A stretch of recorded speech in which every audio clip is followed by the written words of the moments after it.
जय हिंद दोस्तों कैसे हैं आप। उम्मीद करता हूं कि आप अच्छे होंगे। जो मेरा आज का वीडियो है ये है डिफेंस पेंशन पे। दोस्तों आप मेरे पीछे एक एजेंडा देख रहे होंगे। इस एजेंडा को आज मैं आपको समझाऊंगा।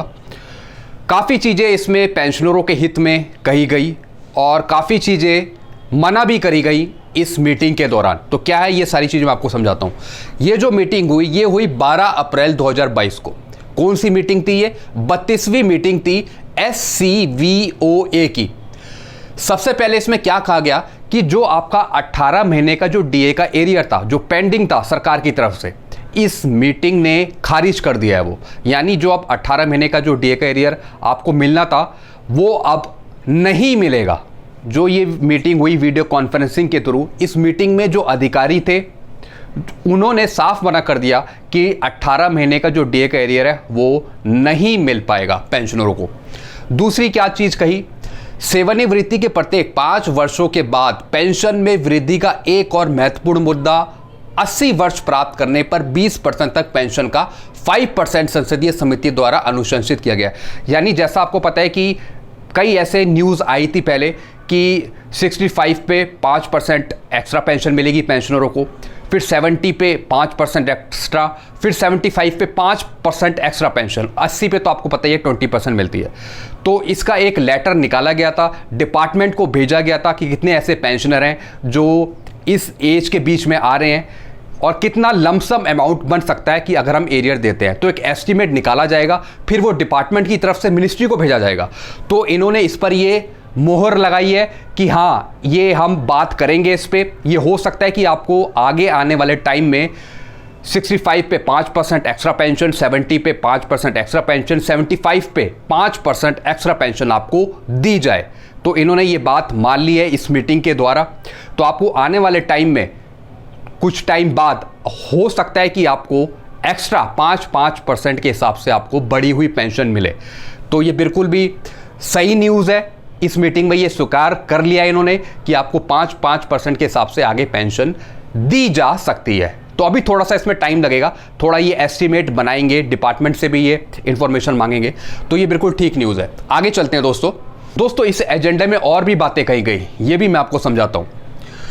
पेंशनरों के लिए आवधिक स्वास्थ्य जांच सभी स्वास्थ्य मापदंडों पर की जा सकती है।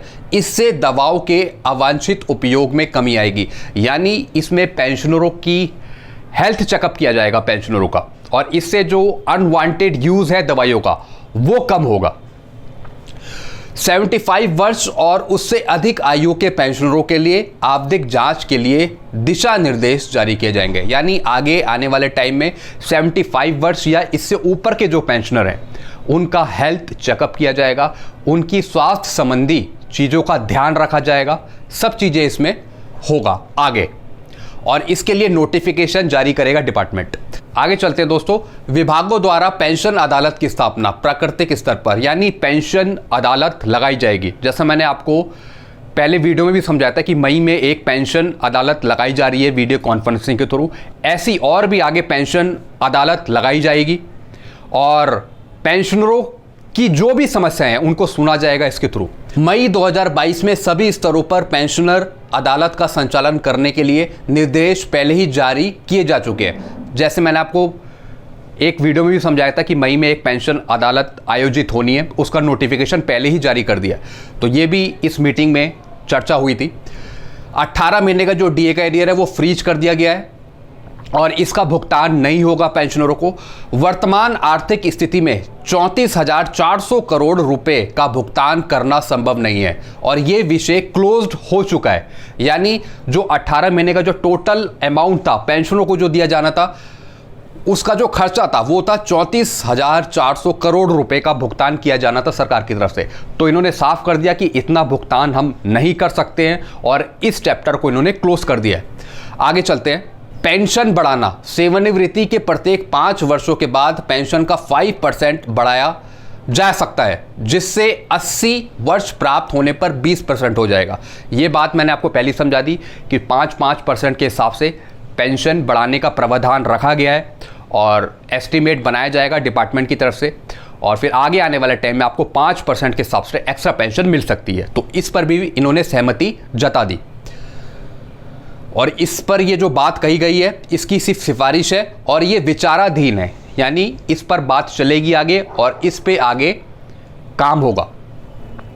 एफएमए की वृद्धि 1000 से 2000 बढ़ा दी, ये विचाराधीन है। दोस्तों एफएमए फिक्स मेडिकल अलाउंस जैसा आपको पता है कि अभी 1000 रुपये, 1000 से बढ़ाकर 2000 करने की मांग है, ऐसा इस एजेंडा में कहा गया है और ये अभी विचाराधीन है, इस पे अभी सोचा जाएगा। हो सकता है कि आपको 1000 से बढ़कर 2000 रुपये फिक्स मेडिकल अलाउंस का पैसा मिले, तो इस पर भी इन्होंने ये बात रखी है। आगे चलते हैं। अनुदान के लिए खातों को जमा करने पर कठिनाइयां, आश्वासन दिया है कि संपर्क करने पर हर मदद की जाएगी। पेंशनर एसोसिएशन को अनुदान की राशि में वृद्धि, यानी जो पेंशनर एसोसिएशन है उनकी जो अनुदान की राशि है उसमें वृद्धि हो सकती है और ये जाएगी 75,000 से 1,50,000 रुपये तक। हम सहायता में वर्तमान अनुदान राशि बढ़ाने पर विचार करेंगे, यानी जो पेंशनर एसोसिएशन की जो अनुदान की राशि है वो बढ़ सकती है आगे चलते हैं। बेहतर प्रदर्शन के लिए चिन्हित पेंशनर एसोसिएशन को लैपटॉप प्रदान करने का प्रावधान, यानी लैपटॉप भी दिया जाएगा पेंशनर एसोसिएशन के लिए और इस लैपटॉप को खरीदने के लिए जो राशि है वो सरकार खर्च करेगी और उसका बजट है 80,000 रुपये और इसकी जो राशि स्वीकृत करी गई है वो करी गई है 80,000 रुपये।